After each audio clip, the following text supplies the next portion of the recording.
may magandang tanong dito kasi sabi nila bakit daw gusto na ng depensa ni VP Sara sa impeachment na ang presiding officer ay si Win Gatchalian rather than si Chis Escudero. Alam naman natin na medyo pumanig din naman si Chis Escudero dito sa kala VP Sara before sa mga Duterte block kasi nga medyo nawala lang siya dahil alam niyo na kung bakit.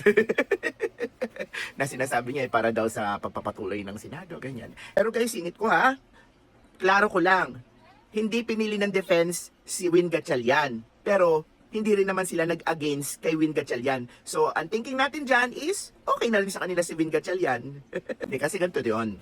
Kasi pagka si Chis Escudero ang nag-preside, it will not be a better option kahit in both parties. Alam niyo kung bakit? Kasi parang magiging bias na. There will be bias. Kasi ang iisipin ng prosecutor is parang dating DDS yun ganun kaya siguro kumakampi ngayon yan. Tapos ang iisipin naman ng mga Duterte block is parang ganito, para mawala yung mga kaso yan, syempre magpapakitang gilas yan doon sa kabilang kampo. Wag na yan, parang bias na yan, di ba? So both side may bias na si Chis Escudero, kaya it's not a better option for them to have Chis Escudero to preside the impeachment court. Ngayon, kapag kasakasakali, kung ako lang ako, mas gusto ko si Cayetano o kaya si Pia. Kaya lang nga kasi, di ba, alam nyo naman, parang aayawan talaga ng majority yan.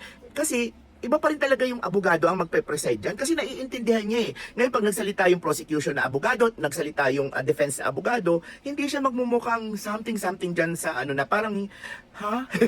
Nagets niyo ako? Kasi ang hirap din kapag hindi abogado. Sino pa ba yung abogado sa Senado? Yun lang naman talaga. O sige, preside na lang natin si Marcoleta. Sigurado ko, grabe, magrarally yung mga majority senator sa labas. Sila kagad yung parang, ha? Bakit yan? Pero eto lang imposible naman kasi wala ring wala ring impluensya yung palasyo dyan. Siyempre kahit paano, hindi, sa panahon ngayon, sa kalagayan ngayon, siyempre may impluensya sila dyan.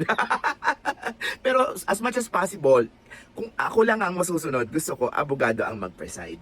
Pero ganito halimbawa nagsimula na yung impeachment process. Tapos sa bandang kalagitnaan habang tumatagal parang palpak na yung parang papalpak na yung ginagawa ng presiding officer kasi parang nagke-create ng chaos o parang kaguluhan doon sa procedure ng impeachment. Pwede naman nilang palitan yun ng mas worthy or mas karapat-dapat na mag-preside doon sa impeachment process na yan.